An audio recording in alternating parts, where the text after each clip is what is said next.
Assalamualaikum warahmatullahi wabarakatuh dan salam sejahtera.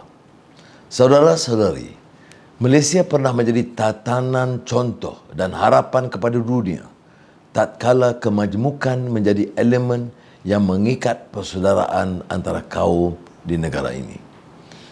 Ada suatu masa kita pernah berbangga dengan sisi ekonomi yang dinamik dan berencam, sekolah dan sistem pendidikan yang unggul, serta masyarakat yang mesra dan peramah. Kita menjadi tarikan para pelabur asing, para pelajar serta pelancong dari seantero dunia.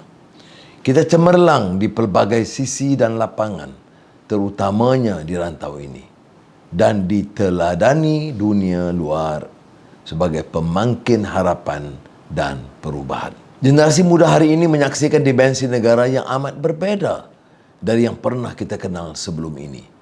Kesepaduan antara kita semakin melonggar. Tahap kesejahteraan rakyat terus memburuk. Kedudukan negara di peringkat dunia merudum dan semakin menghilang. Negara tetangga semakin jauh dan jauh di depan di pelbagai bidang. Tantangan ekonomi yang dihadapi rakyat di bawah menjadi semakin sulit tatkala harga barangan asas terus melonjak dan menjadi beban kepada warga yang miskin dan melarat untuk menjamin kelangsungan hidup untuk keluarga dan anak-anak. Harga ayam melambung naik, harga cili semakin mahal, harga minyak semakin tidak masuk akal, harga telur tak ada. Sekolah zaman hari ini tidak ada kualiti dalam mempersiapkan anak-anak dan generasi akan datang untuk mendepani tantangan semasa. Ramai yang tidak mampu untuk membeli ubat-ubatan. Peniaga kecil menderita dan ramai yang telah kehilangan punca pendapatan. Adalah menjadi kewajipan pemerintah dalam memastikan negara dan khazanah diurus dengan sikap yang bertanggungjawab dan memastikan wang rakyat tidak dihalakan ke arah pembaziran dan kebajatan selain menjamin asas hidup seperti sekolah yang baik, bekalan makanan yang mencukupi, doktor dan para perawat yang berkemahiran serta akses yang adil kepada sistem kesihatan. Kerajaan tidak boleh alpa terutamanya dalam memastikan rakyat mampu menggapai tahap kehidupan yang munasabah untuk diri serta keluarga mereka. Malaysia adalah tanah terbilang dan diberkati dengan pelbagai khazanah yang tinggi nilainya serta rakyat yang tinggi daya kemahiran. Bagaimana mungkin kita benarkan watak-watak yang rendah mutu dan kemampuan mengancam sisi ini? Rakyat Malaysia yang akan keluar mengundi pada hari Sabtu mempunyai peluang yang amat baik dalam melakar masa depan mereka. Apa yang kita perlukan saat ini adalah sistem ekonomi yang membela nasib semua. Kita boleh. Kita amat memerlukan satu kebijakan yang akan mendukung lebih 1.2 juta pengusaha kecil dan usahawan yang menjadi tulang belakang ekonomi dalam melonjakkan negara keluar dari kemalut pandemik. Kita mesti menggalakkan inovasi dan mewujudkan lebih banyak peluang pekerjaan yang berkualiti dengan upah yang tinggi.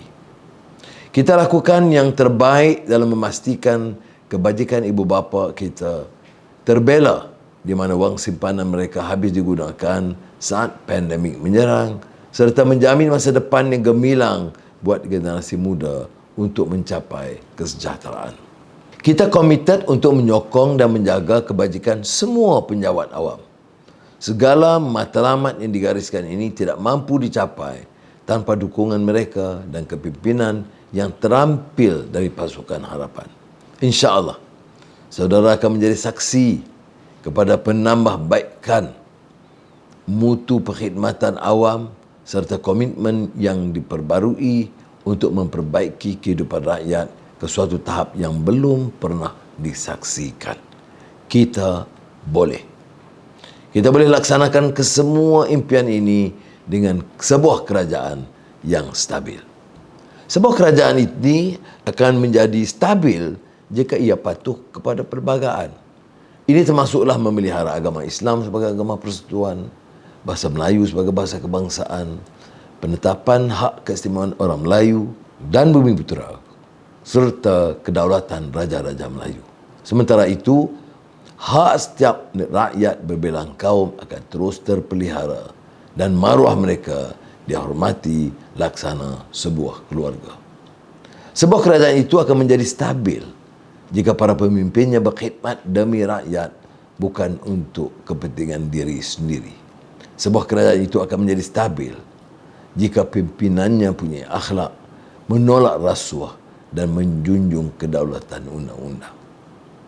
Saudara-saudari sekalian, harapan menawarkan suatu formula kestabilan kerajaan kepada rakyat Malaysia yang akan melaksanakan dasar-dasar untuk mengembalikan kegemilangan negara. Harapan terdiri daripada satu pasukan yang komited terhadap agenda yang mengangkat budaya ihsan dan rahmah buat seluruh rakyat Malaysia.